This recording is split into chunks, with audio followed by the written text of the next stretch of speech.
Olá, boa noite. Hoje eu quero falar um assunto sobre três livros. Um que eu escrevi, não é bem livro, três livros. Um que eu escrevi, o outro do Eckhart Tolle, que se chama O Poder do Agora, e um outro livro chamado, mas o autor do texto que eu vou citar em específico não é o autor do livro, mas tem esse texto no livro, que se chama o livro Futuro Proibido. Então, o que eu vou falar? Eu vou falar sobre um problema que eu tô vendo em geral, assim, que ficou muito evidente, muito visível para mim. Muita gente talvez não percebe, muita gente comete esse erro naturalmente, mas que é algo que não faz bem para a saúde dela e nem para a saúde dos outros. E o que é essa coisa? Essa coisa, eu fico muito tempo em casa. Eu não saio muito de casa, então eu fico olhando internet, rede social, etc e tal. Em especial eu uso mais o Facebook. Mas qual é o problema que está tendo no Facebook e nas redes sociais? As pessoas estão discutindo demais, as pessoas vivem brigando, vivem reclamando. Eu lembro que fora da rede social a mesma coisa, parece que é natural das pessoas ficarem e conversar com alguém e ficar reclamando da vida ou falar mal dos outros, assim, ficar reclamando. Mas o que eu posso ajudar nisso? Eu pensei, bom, o que eu posso ajudar não é bem, eu não vou aqui fazer propaganda do meu livro, porque o meu livro não é lá grande coisa, ele não está muito bem escrito, mas ele tem uma historinha até que legal, não é uma historinha ruim não, mas o tema é interessante, o tema em si é interessante, e ele traz uma solução para esses problemas, porque ele mostra outra visão de como a gente deve pensar, vamos dizer assim. Ah, eu quando, mas antes de eu falar, para entrar no assunto, eu vou explicar como eu cheguei no Eckhart Tolle, que é o livro Poder do Agora. Esse livro é muito legal, é muito bom assim, porque ele te dá uma, eu li, quer dizer, eu tava escrevendo meu livro, que era uma ficção, uma historinha de ficção e tal. E aí o protagonista ele chegava numa solução que eu cheguei nessa solução junto com o protagonista. E aí essa solução é exatamente o que o livro Poder Agora fala. Só que o livro Poder Agora ele entra mais nesses detalhes da solução. E o meu livro é uma historinha contando até chegar a essa solução. Então vamos começar aqui. E o outro livro do Futuro Proibido é mais uma coisa que fica entre esses dois livros, mas não tem nada a ver com o livro. É só um texto, o último texto do livro, que fica entre essas duas coisas e dá uma impulsionada do quão importante que isso que eu estou dizendo alcance mais pessoas e possa modificar o mundo e melhorar, por exemplo, as redes sociais, melhorar o nosso dia a dia, a nossa vida social. Então eu vou contar para ficar mais fácil, em vez de eu citar o livro do Eduardo Colli aqui e falar sobre o livro, até porque eu não lembro exatamente de tudo, mas ele é mais técnico, né? É um livro mais técnico, assim, explicando detalhes. Eu vou contar a historinha, assim, um resuminho da minha historinha, do meu livro, para você entender qual é a situação. Começa assim. O livro conta a história de um viajante do tempo de 2036, mais ou menos, que é de uma lenda urbana que a gente teve lá nos anos 2000, que ele tinha viajado no tempo em 2036 e voltado para 2001. Aí, né, na história, no desenrolar da história, ele acaba descobrindo que existia uma organização lá no futuro bem distante, que ele suspeita que é do futuro bem distante, né, que originou, que eles tinham tecnologia, e eu vou te dizer que essa tecnologia que eles tinham já existe hoje. Eles tinham o poder de ler o pensamento das pessoas, e não só ler o pensamento das pessoas, eles tinham o poder de induzir o pensamento das pessoas a fazer o que elas queriam. Mas eles não faziam isso da forma tradicional que a gente conhece, que às vezes uma pessoa vai lá, faz sugestões pra gente, etc e tal, ou de outra forma. Eles entravam na mente da pessoa, eles invadiam a mente da pessoa e se passavam por ela. Como se fosse um boi na linha ali te observando o teu pensamento, e de repente surgia um pensamento na pessoa, ela pensava que era ela e na verdade não era ela, era esse invasor se passando por essa pessoa. E esse era o problema, porque isso no futuro esse tipo de prática era proibida, e eles usavam, existia um mercado negro em volta disso, de pessoas que queriam lá voltar para o passado e invadir a mente de algumas pessoas específicas para mudar o destino do mundo, só para viver, etc e tal. Viver uma vida diferente. Como se fosse um joguinho de The Sims, por exemplo, que você controla alguém se passando por ela, por aquela pessoa. Esse é o tema mais ou menos do meu livro. E aí, conforme o livro vai avançando, o protagonista descobre que existe muito mais coisas relativas a isso do que meramente esse problema. E ele até sente um alívio,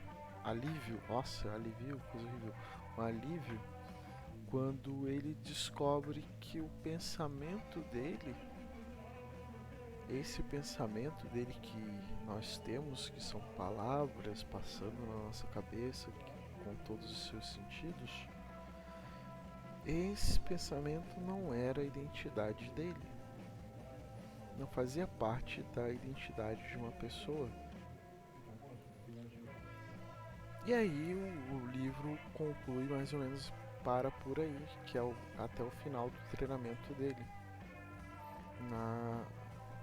numa organização que busca encontrar esses possuidores, né? Porque a ideia que ele descobre passa por algumas teorias que, vamos lá, vou te explicar. A primeira coisa que a gente deve levar em consideração para verificar se isso é verdade ou não, se, por exemplo, a nossa identidade se o nosso pensamento é a nossa identidade, é buscar na origem do pensamento. Por exemplo, a linguagem, fui eu que criei?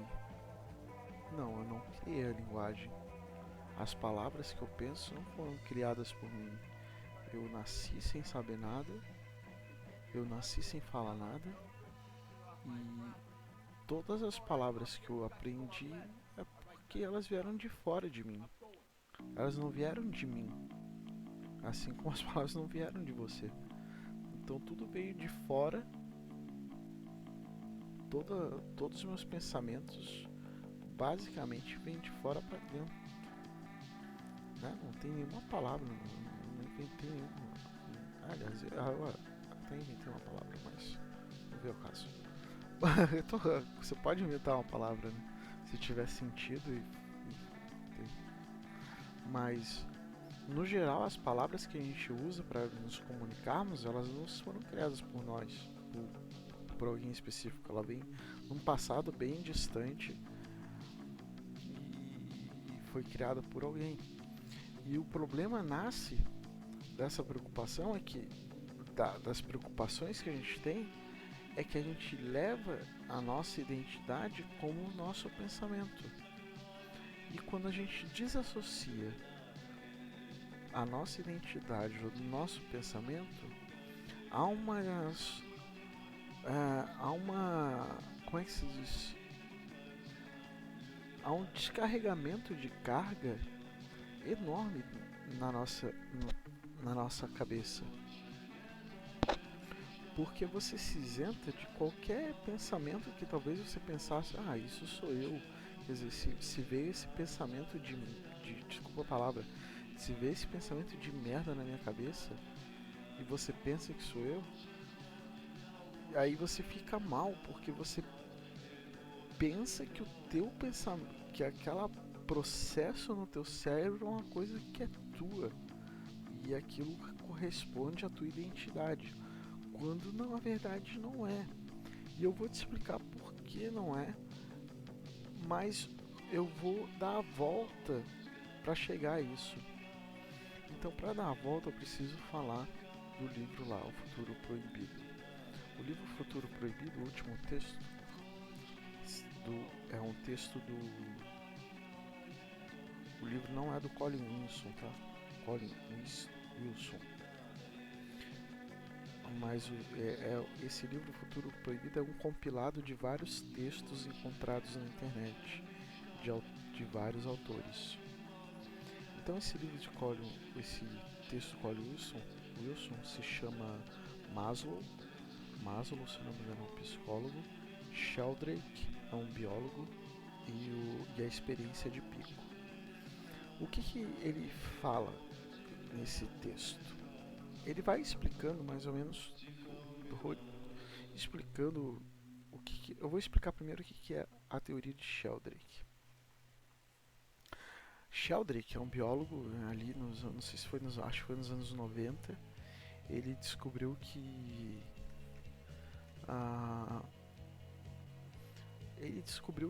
tipo, existem entre os seres vivos uma energia imaterial e consciente que faz comunicação entre os seres vivos. E uma das formas que ele usou para exemplificar que isto é verdadeiro e que ele chamou de campo mórfico, uma das coisas para identificar são experiências que nós mesmos temos que evidenciam isso. Por exemplo, quando a gente está lendo um livro ou está em alguma festa, em algum lugar, e de repente a gente começa a ter uma sensação no nosso pensamento, parece que alguém está nos observando numa direção específica. E aí quando você vai olhar para essa direção específica que não está no teu campo de visão e não tem nada a ver com o seu ouvido, porque você não ouve nada relativo a essa percepção, e você olha para essa direção e você vê que realmente tinha alguém ali te observando. Essa ocasião, essa situação é um dos experimentos que o Sheldrake está usando para tentar provar, porque ele não conseguiu provar, mas ele consegue chegar quase muito próximo de uma aprovação científica de que esses campos mórficos imateriais existem.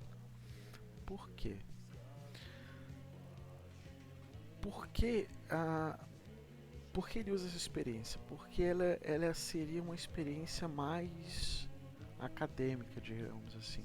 Mas existem outras evidências. A outra evidência desses campos mórficos foi de uma coisa que aconteceu nas ilhas de Koshima, que são várias ilhas, pequenas ilhas que ficam próximo do Japão. No caso, nessas ilhas em cada ilha tinham umas tribos de macacos. Eu não lembro qual era a raça dos macacos. Mas eles comiam batata suja de terra. Eles arrancavam a batata da terra e comiam a batata. Em todas as ilhas era assim. E aí, isso foi na década de 60, se eu não me engano, 60 ou 70. E aí, os cientistas observando esses macacos, eles viram que em uma determinada ilha, uma macaquinha foi lá um dia, pegou a batata, levou para a praia, lavou a batata e comeu a batata lavada. E ela percebeu que era melhor. A batata ficava mais saborosa, né, com menos gosto de terra e tal. E o que aconteceu foi que um, um, algumas semanas depois, todos os macacos daquela ilha estavam comendo batata lavada, porque eles não só aprenderam a técnica da primeira macaquinha, como eles viram que era melhor e reproduziram. Mas o interessante que explica sobre os campos mórficos é que nas outras ilhas, pouco tempo depois, vários macaquinhos também começaram a lavar as batatas. E ficou uma dúvida. Bom, isso não pode ser coincidência, porque no mesmo período de tempo, em um espaço de tempo curto, os macacos evoluíram. E eles não tinham contato direto. Essas duas tribos não tinham contato direto entre elas. Elas não tinham contato visual nem auditivo, nenhum tipo de contato. Então, essa era uma evidência de que os campos mórficos podem ser reais.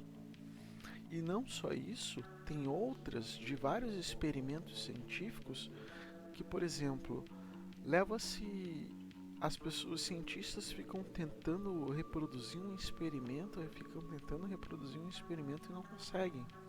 E de repente, quando um consegue, vários outros cientistas também acabam conseguindo. Um efeito cascata, e cada vez mais outros cientistas conseguem reproduzir tal feito. E essa seria uma evidência. Às vezes tem casos de experimentos científicos que esses cientistas nem têm contato um com o outro, né? Então,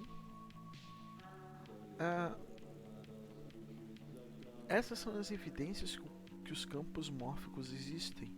E no caso existiria um campo imaterial de cada ser individual que representa cada indivíduo. Cada indivíduo tem o seu próprio campo mórfico, uma energia imaterial.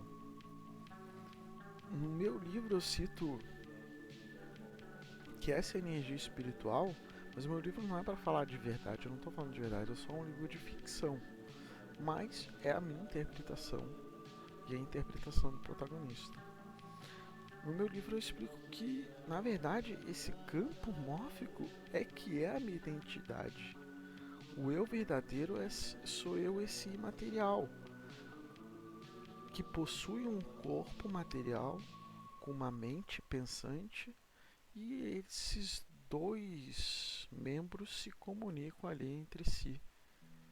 Eu com meu corpo material e o eu imaterial. E o Eckhart Tolle, o que ele tem a ver é que ele explica, ele dá todo o embasamento para que a pessoa consiga compreender que o pensamento não é a identidade da pessoa, que a pessoa não é o pensamento dela mesmo.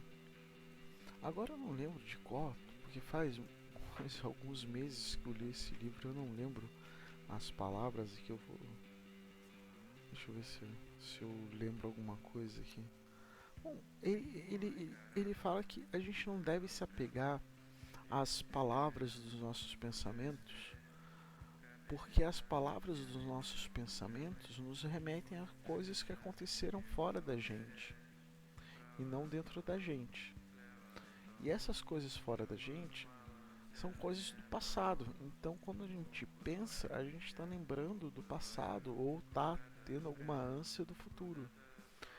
E dessas duas hipóteses, a gente não está sendo nós mesmos, porque nós não estamos mais no passado e nem no futuro, nós estamos no agora.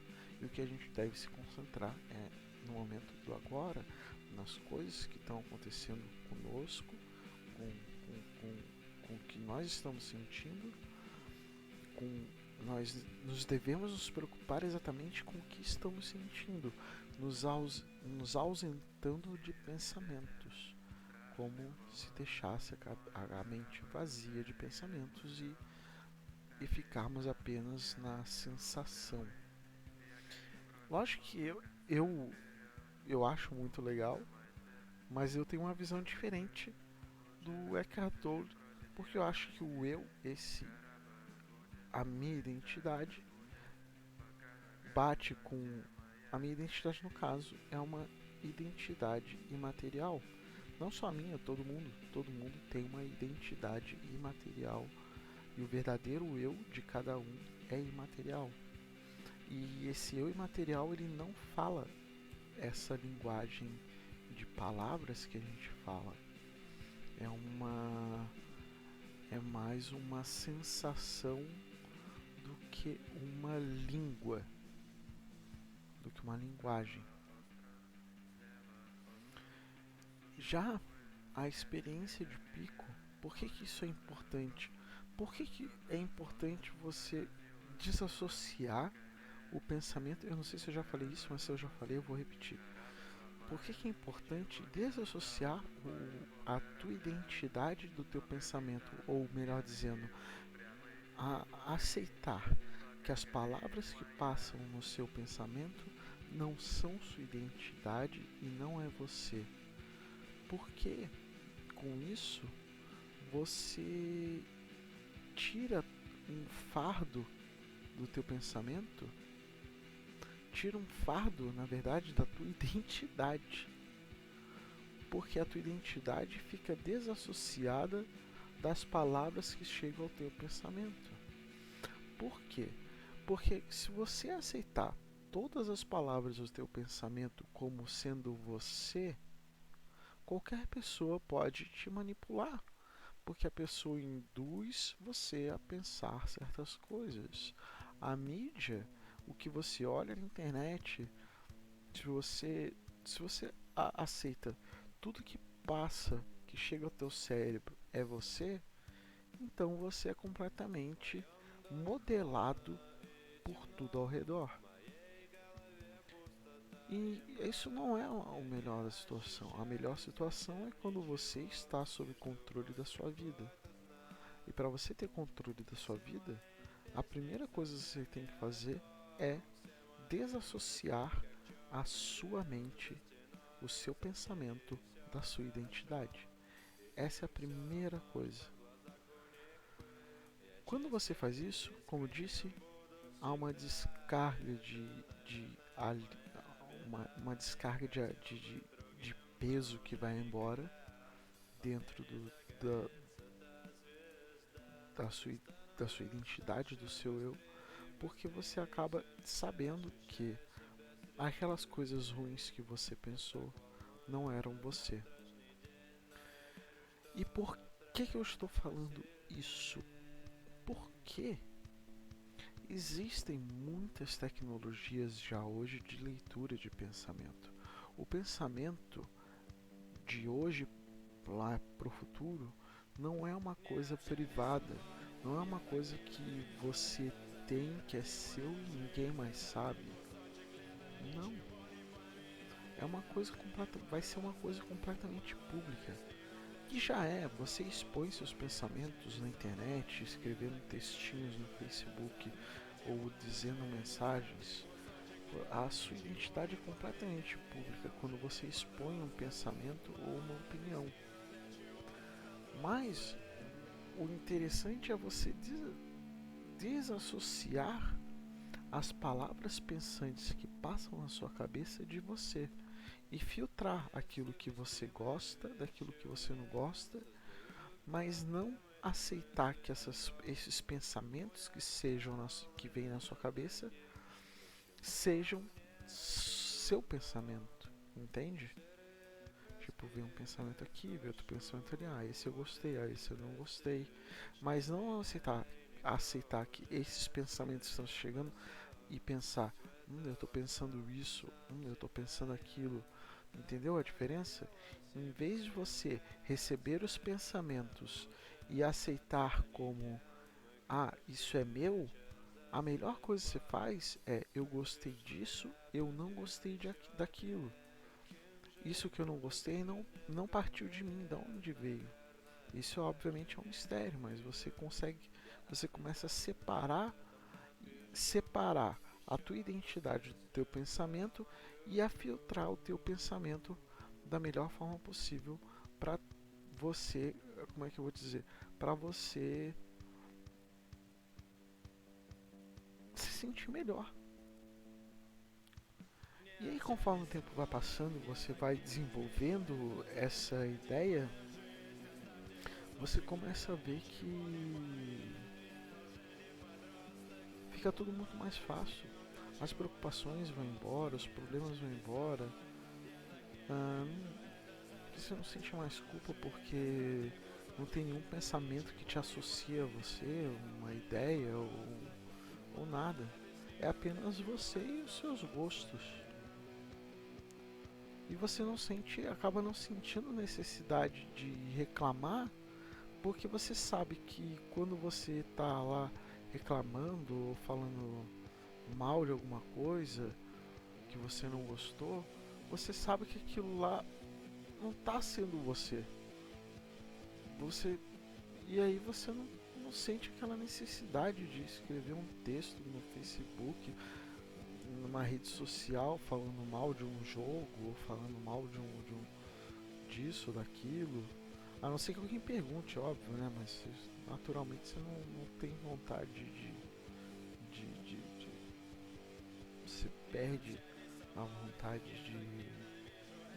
Como é que eu vou te dizer? De simplesmente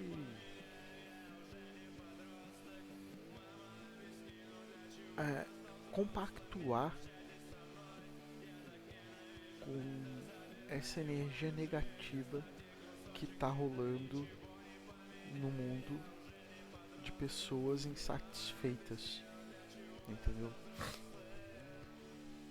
Então, de, depois disso, você começa a filtrar também as coisas que começam a te incomodar, porque você observa, nossa, a pessoa, você olha uma rede social, você vai na rua, observa uma pessoa e você vê como a pessoa está carregada de coisa ruim na cabeça dela, porque ela tá só lá reclamando e falando mal, enfim. E a rede social como o Facebook, meu Deus, é horrível, porque as pessoas estão lá só reclamando o dia inteiro. O Facebook tá horrível, precisa mudar isso. Por que precisa mudar isso? Agora vem a cereja do bolo, que é, eu vou continuar a falar do Colin Wilson. Então, dessa experiência dos campos mórficos, existe na psicologia um nome chamado experiência de pico. O que é uma experiência de pico? Uma experiência de pico é quando você encontra uma felicidade tão grande, mas tão grande, que você fica em êxtase. E o que isso tem a ver com os campos mórficos? Ora, faça as ligações, não está difícil de fazer as ligações aqui agora. Então, quando a gente começa a ter uma experiência de pico, uma felicidade muito grande, essa felicidade se espalha entre as pessoas e todo mundo acaba ficando feliz ao seu redor. Não é só eu que fico feliz, a pessoa, o teu familiar fica feliz, o teu vizinho futuramente vai ficar feliz, porque essa energia positiva ela se espalha através desses campos mórficos. Então, quanto mais pessoas se sentirem felizes, mais outras pessoas vão se sentir felizes. E é um efeito seria um efeito cascata onde todo mundo começa a se sentir muito feliz. Mas infelizmente acontece O contrário nas redes sociais, principalmente no Facebook, cada vez mais tem pessoas reclamando mais e mais e mais. E o certo é o contrário. O ideal seria o contrário, né? Cada vez as pessoas falassem mais bem. Nossa, eu acho que eu falei errado. Mais bem, eu não sei se isso existe. Falassem melhor, se sentissem melhor e pudessem expressar coisas boas nas redes sociais. Não coisas boas como, enfim, coisas boas são coisas boas. Então, o primeiro passo para você começar a se sentir bem é desassociando, como eu disse, o pensamento à sua identidade. Com isso você já tira um peso e uma preocupação de culpa, de uma possível culpa de algum pensamento que veio à sua cabeça e você não gostou porque não é o tipo de coisa que sua índole aceita. Então, a partir daí, você sabe que o seu pensamento não é seu. Porque se você tem uma índole e entra um pensamento que não é da sua índole, como é que você pode afirmar que esse pensamento é seu? Não faz sentido, né? Então, separando o pensamento da identidade, ou seja, usando o pensamento em forma de palavras que eu estou falando, como uma ferramenta e não como uma identidade, você deu um passo à frente na sua vida para melhorar a qualidade da sua vida. E eu acho que era isso que eu queria falar, tem meia hora já de vídeo.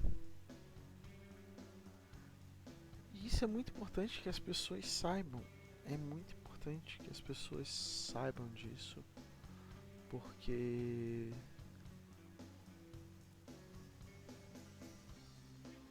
eu preciso compartilhar. Eu preciso pedir para as pessoas que separem o pensamento das suas identidades. Eu preciso pedir para as pessoas que elas não fiquem reclamando tanto, não fiquem incomodadas com tantas coisas. Por exemplo, lançou agora um jogo Cyberpunk 2077 e desde o dia que lançou, faz uma semana que lançou, nem uma semana eu acho. O jogo era o jogo mais esperado do mundo desse ano, no mundo inteiro. Todo mundo estava querendo jogar esse jogo. Só que o jogo lançou e veio cheio de problema. E de lá pra cá todo mundo está falando mal e reclamando e chega a ter uma energia negativa de tanto problema que tá a ficar nos grupos de Facebook desse jogo, por exemplo. Porque tá todo mundo reclamando, dizendo que o jogo é uma porcaria, que isso, que aquilo. Mas por que as pessoas estão fazendo isso? Porque elas estão presas. Elas estão presas a uma coisa que é o próprio pensamento delas. Porque no pensamento delas elas tinham uma expectativa de que aquele jogo que ela estava esperando seria o melhor jogo do mundo, perfeito, maravilhoso. E aí ela foi jogar e ela não achou aquela coisa. Lógico, o jogo é maravilhoso. O jogo é maravilhoso. Tá cheio de bugs. Para muitas pessoas não estão conseguindo jogar. Mas para quem está conseguindo jogar, o jogo é maravilhoso. Tem alguns defeitos, mas a empresa já falou que vai melhorar, etc e tal. Mas o que eu quero dizer com isso? Se essas pessoas que ficam reclamando no Facebook o dia inteiro desassociassem o pensamento delas com a identidade delas, elas não veriam necessidade de reclamar, porque elas olhariam para aquele pensamento e falaram, pô, que bosta de pensamento, cara. Tudo bem, o jogo não é o que eu queria, mas eu não preciso pensar nisso. Eu posso simplesmente não pensar, ou pensar em outra coisa, pensar numa coisa boa, porque aí você está no controle do teu pensamento. e você escolhe o que você pensa, e não o pensamento escolhe você e te domina, entende? São dois aspectos diferentes. Quando você separa você do seu pensamento, você controla o teu pensamento e não o contrário. É esse vídeo que eu quero fazer, do 35 minutos. Eu queria falar mais, essa é a melhor forma que eu posso ajudar vocês, é compartilhando isso. Se vocês quiserem ler o livro, é muito bom. Eu recomendo, se chama O Poder do Agora. Eu vou deixar uma imagem aí na tela do livro, O Poder do Agora, de Eckhart Tolle. E tem o livro O Futuro Proibido. Eu não li o livro todo, Futuro Proibido. Eu só comprei o livro Futuro Proibido por causa do texto do Colin Wilson, porque eu já conhecia o texto, eu tinha lido na internet, num blog chamado Metamórficos. E aí eu descobri que tinha esse texto nesse livro, eu comprei o livro só para ter esse texto. Mas se você quiser ler, parece bem legal esse Futuro Proibido. O Poder do Agora é muito top, ele é o livro que está no top, o número 1 da lista do The New York Times, vendeu mais de 5 milhões de cópias. E tem o meu livro também, eu não vou fazer propaganda, porque aí vão dizer que você está fazendo propaganda. Então, se você quiser saber qual é o meu livro, que conta a historinha que chega nessas duas conclusões, me pergunte. Porque o intuito desse vídeo não é fazer propaganda no meu livro, é falar sobre um problema que tem na internet, que pode ser solucionado com um simples controle mental que eu expliquei aqui. Tá bom? É isso aí. Uma boa noite pra vocês. Ou bom dia. Tchau, tchau.